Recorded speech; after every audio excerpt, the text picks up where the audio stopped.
ကြီးရဲ့မင်းဘဝကိုပြောနေ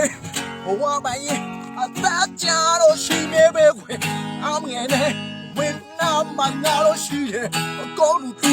ဆိုးတူတူငယ်ချင်းရဲ့အသားကြီးရဲ့စိတ်ပြတ်ကငုံလေးပါနဲ့မနှက်ပြန်တွေ့အားလုံးတော့အမြင်ရှိတယ်မြဝဲမဲကြိုက်တာတွေကိုလေတာရီတော့အေးစေကျုံလာခဲမြပြီလို့ရှေ့ဆက်လိုက်ကြအတားကြီးတော့အေးစေ